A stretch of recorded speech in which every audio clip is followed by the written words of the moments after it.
Hello everyone, welcome to Word of the Day, and in today's video you will learn another amazing word, allude. It's a nice to have word in your vocabulary, so let's start. सबसे पहले कुछ basic बातें.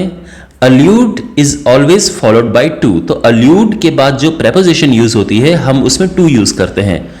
allude to somebody यानी किसी person की भी अगर हम बात करें, अभी मैं आपको डिटेल में इसका मीनिंग भी बताऊंगा.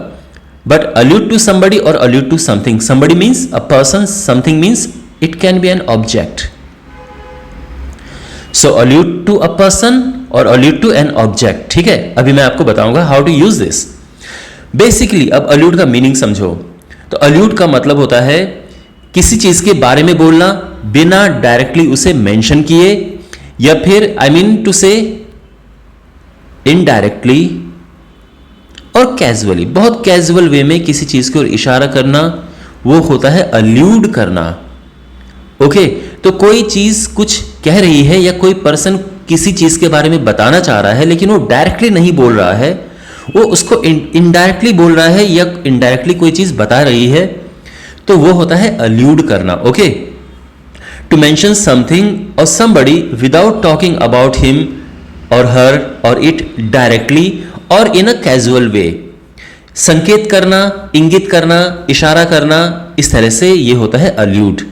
अब यहां पे एग्जांपल देखो तो आपको ये बहुत अच्छे से समझ आ जाएगा. He often alluded to his poverty, यानी उसने कई बारी अपनी पॉवर्टी यानी अपनी गरीबी के बारे में बताया. इनडायरेक्टली मीन्स डायरेक्टली अपनी गरीबी के बारे में नहीं बताया, बट हो सकता है कि आपके सामने वो फटे हुए कपड़े पहन के आया हो, या आपको पता चला हो कि आज इसने सुबह से कुछ नहीं खाया. तो बेसिकली वो डायरेक्टली बोल नहीं रहा है अपनी पॉवर्टी के बारे में, बट अल्यूड कर रहा है, अल्यूडेड टू हिज पॉवर्टी. तो आई होप आपको समझ आ गया होगा. He has often alluded to it but not told the full story. So उसने इसके बारे में इशारा किया लेकिन उसने कभी पूरी कहानी नहीं बताई. तो आई होप ओके ये क्लियर हो रहा होगा with every sentence. This painting alludes to the poor condition of Indian during British rules. Okay, Indians. तो ये जो पेंटिंग है, ये जो इंडियंस की पोर कंडीशन बता रही है ब्रिटिश रूल के दौरान. इंडिया में जब ब्रिटिश का रूल था तो इंडियंस की कितनी बुरी कंडीशन थी वो ये पेंटिंग बयां कर रही है. तो ऑब्वियसली पेंटिंग बोल नहीं रही है कि ऐसा है, बट पेंटिंग को देख के ऐसा लग रहा है कि ऐसा उस समय हुआ था, ऐसी कंडीशन थी. ठीक है.